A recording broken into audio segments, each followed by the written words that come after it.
fee that we are going to get for the projects, I've already spent and put paperwork together to get that grant to you guys. So then we're going to know what it's for. So I mean, we're giving back to you guys too. No. Okay. Okay. All right. All ready to vote? All in favor? Aye. Opposed? Ayes got it. Okay, next.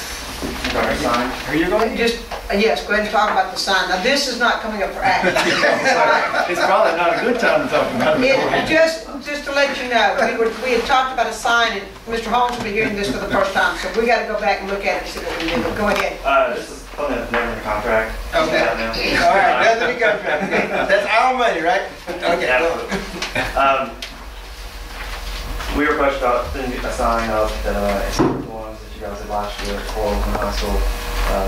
We have first got with the sign manufacturer and had a price for just putting out a sign with match corals, which means a pole and a display sign and the cheap way. And to get that would be somewhere in the ballpark of you're probably looking at $23,000 for that. But what Ms. Hamilton wants, what we've been talking about, is doing something with a nice monument base, be that brick, cast stone, some other elements. So what I've sent sketches to the contractor priced up would be a base. The frame of that would be block back up, a brick finish, there'll be some cast stone caps on it. We would have cast stone seals, like you see at the hinges of the stool, the 4 foot round dimes. This will be a smaller version of those, same ones on the Gen 4. Obviously there's something that if budget's an issue we can pull out. But the price from Rocket Construction to do the monument base is about $36,000. The cost for the signs would be lower because we're getting rid of the display, the vegetation part of that sign and putting on the brick. We're getting rid of their, away from their pole mount and everything else. So I'm estimating their signage is around 18, which puts that in ballpark at 54. So the estimate I sent over was 50 to 60, because I mean, with total schematic at this point in time. The power for that would be around, like I said, that box already out there, so the power is not an issue. It shows the cost of what you're getting at more area.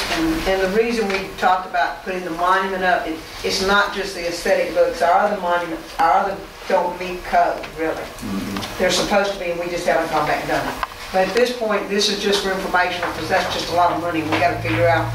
Mr. Holmes had some donated money that he and the PTO were willing to do to get a really nice sign, and he had wanted the medallions on there when he talked to them. But, and I don't know if they come up with that much, because that's about $20,000 more than he was thinking. And I mean, no matter what you guys are doing the sign, if it ends up you give us a budget and work backwards, that's fine too. Okay. We know what you're looking for. Now there are, this LED sign is the matches what's at the other schools. There are cheaper versions of the sign. The quality would go down, the clarity would go down, but that's an option too. So if you're talking about saving a few $1,000, the real cost on this different version, the $54,000 version is obviously the block and brick, not the sign. So the LED sign, you're going to look probably anywhere from 14 to 18 mil on that. So. The one at Quarles just for the sign was $28,000. That was a big price on that sign. Well, we appreciate you getting that for us.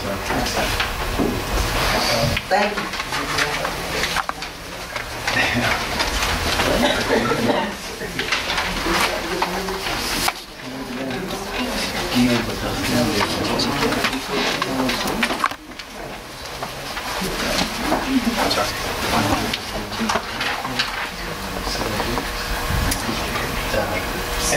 Okay.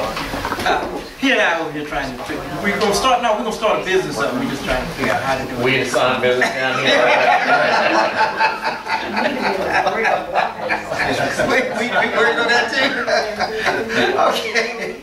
Moving right along. Moving right along. We have next item is It was just no discussion. that was just information. That was information. We're not ready to. That wasn't out of action. Yeah. Hearing the public. No, wait, one thing first, you have the monitoring system. Oh, that's right, you did have an extra. On what? We didn't have to vote on the Yes, we did. Yeah, we did. Yeah, you remember 15 from her and 9, and we voted yea on that. And you said, no, you voted yes. How many did you vote? Yeah. I heard you. And he was delayed in yes, so I heard 4. Unless Jim spoke down there, and I don't think he did. But now we do have to do the monitoring system. Yeah, we have the monitoring system, which I told them. Okay, let's tell us about it. The new school, to meet codes, it has a fire alarm system, a sprinkler system in it, which has been required. That's all in place, it's under the contract. You have the central monitoring system now. You have to pay for a central monitoring system for this alarm system, and it's $420 a year annual cost, and it's a $380 installation fee. And I'm asking to enter into a contract with Simplex Grinnell for this monitoring system.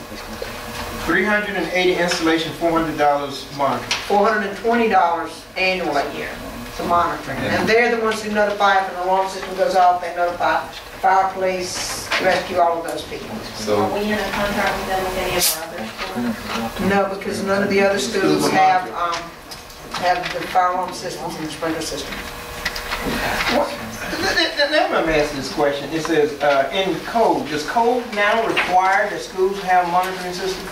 Yes, if you build a school new, it has to have all of that. And you got to pay a private. It can't notify the police department directly. Not without a monitoring system. It just makes all the alarms go off so the students and the teachers hear it. But we got that, right? So you've got that, but you have to have, everything I understand is you've got to have the fire codes. And I met with the fire department over there the other day. I understand having the fire codes. I mean, you have to have the alarm. You have to have an alarm system that is monitored.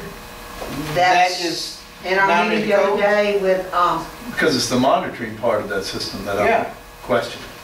Because everything else, I understand. Sure. Yeah. Because I find it hard to believe that they write a code and say that every new school now has to have an active monitoring system associated. It has to have a way to contact the fire and police department immediately. So the current system we have right now, what does it do when it goes off? Everybody here? Mr. Sims, Ms. Whiten, your fire alarm goes off. I don't have a fire alarm. I ring a bell. Exactly. There you go. And that's what the other schools do. So what does ours do? Our new school, if it caught on fire, what would it do today if we didn't have? There are alarms that automatic, the new school, yeah. It automatically, the alarms go off to evacuate the building. But it also automatically contacts the police and fire department. And it's doing that now? It's not doing it now. Somebody has to pick up a phone. If an alarm goes off at the high school, Susan has to ring a bell, get the children out of there, then somebody has to physically call the fire and police. The new codes say that has to be, it's got to be an immediate from the system. And that's also a nighttime thing. Huh? You have a fire at night, like Logan's had last night. Yeah. That's something that's triggered by the building code based on the size of your building. Okay, can I get a motion? Well, wait a minute. For discussion? Or? No, actually, before we act, we should have been motion and second. You voted up and down. Can I get a motion?